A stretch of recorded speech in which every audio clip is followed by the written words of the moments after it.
Hey everybody, it's Dr. Naima Johnston Bush from The Refreshing Life with Naima, where our goal is to help you to live a life of exuberant joy, powerful prayer, and sincere gratitude.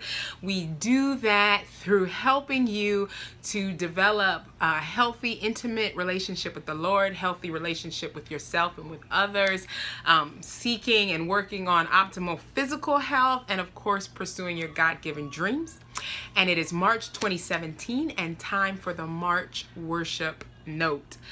And so it has been, as always, one of those months where I have had to learn a lesson, difficult lesson, but a lesson nonetheless that I wanted to share with you all. Right before we went to Louisiana last month, we took Bianca, our Chihuahua. Well, she was actually my Chihuahua. Before John and I got married, I have had this dog since she was about 3 months old, and now she's almost 14. But we took her to the vet thinking that she had a cyst or an infection, and the vet thinks that she may have cancer. They treated it as a cyst or an infection, and we haven't seen any change, and so it probably is cancer in their opinion. And we have two choices, which is to either not do anything and to just let her live out her life. And she's a happy puppy.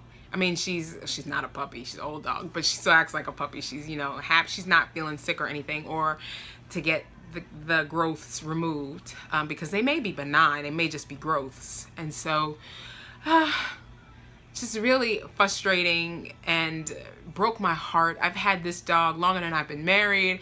When I was traveling on the road in ministry all by myself, it was just me and this dog. She'd go with me. And so after a night of driving, 7 hours by myself in a car, and then going somewhere and ministering for 2 hours and coming back to a hotel room, there she'd be waiting for me. And sometimes she's the only person. She's not a person. Oh my gosh, how crazy is that? But sometimes this living thing was the only thing that I could talk to. Besides, my conversations with the Lord. So she's really been a comfort, a joy, and a blessing to me. And so, hearing that news that, she might be ill to the point where, we're coming to the end of her time, was very difficult. And it has been very difficult. Even talking about it is difficult.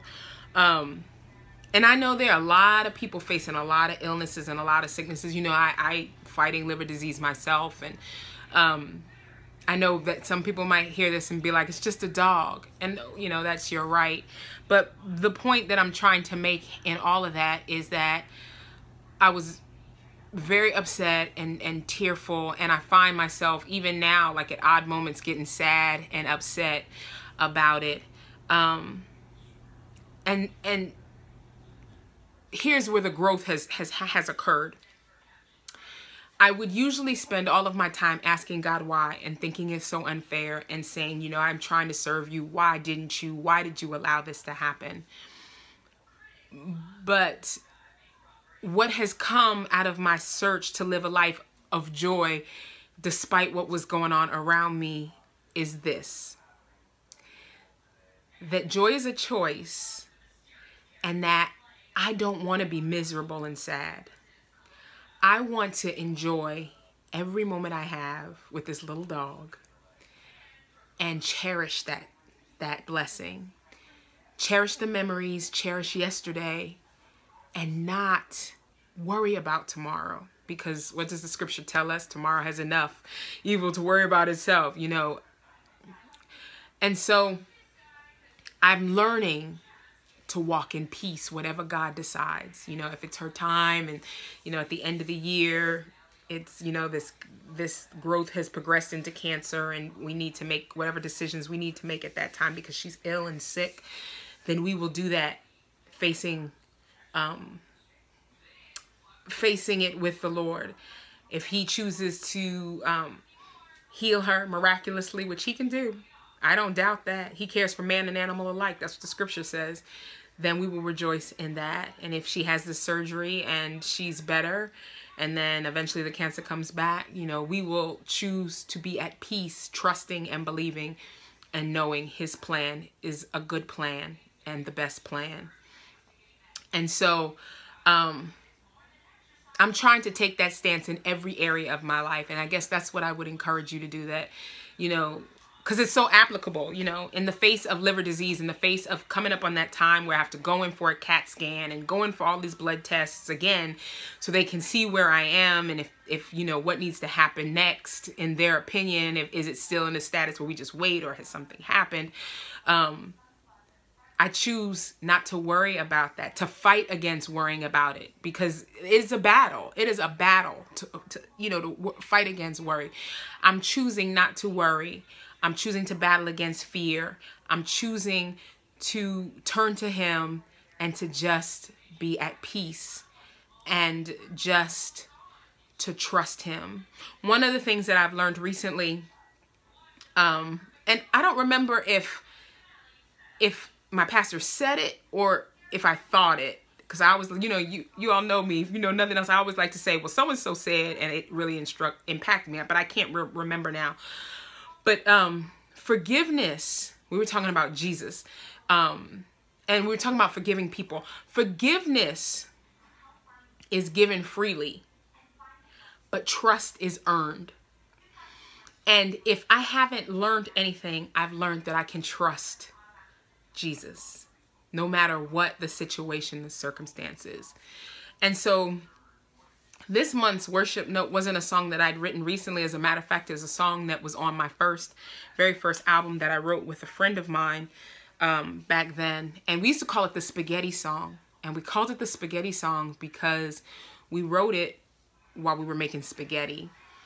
And it didn't have any real meaning. It just, it had meaning because it was scripturally based, but it wasn't something that I had lived or experienced. It was just a song that we wrote in a couple of minutes, and it's just so short, I hadn't had any experience where I could stand and sing it and understand it so that I could minister it. So I never really sang it out in ministry events because it didn't really resonate with me. But I'm learning now, and there's a whole other backside to that story that I won't get into now, about that particular song and some things I learned at another time. I'll tell that story another time. But it's out of the book of Job, Job 15, though he slay me, yet will I trust him. And that's some harsh thoughts, that even if I die, even if everything is taken away from me, I will trust the Lord. But there have been instances and situations where people have gone to death, martyred for the cause of Christ and have trusted him. And I remember all those years ago, I prayed and I said, Lord, I will do what you want me to do. I will go where you say go. If it takes my life, I will do it. Now, I'm not saying that God has called me to be a martyr. I'm not trying to die tomorrow. I don't want my dog to die tomorrow. Nothing like that. That's not what I'm saying. What I'm saying is that whatever comes, I will trust him. And so the song is simply this.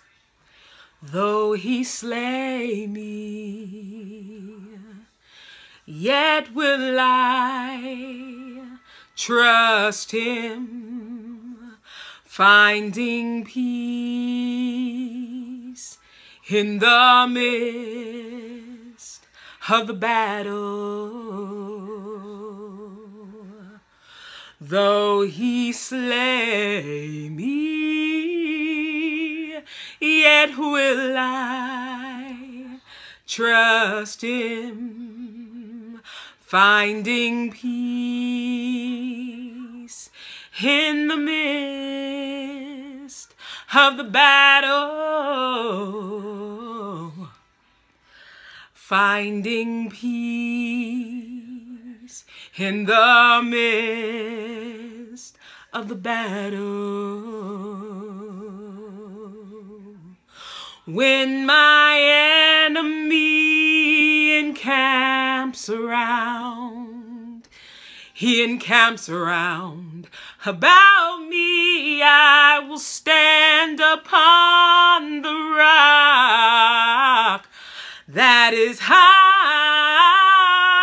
than I, though he slay me, yet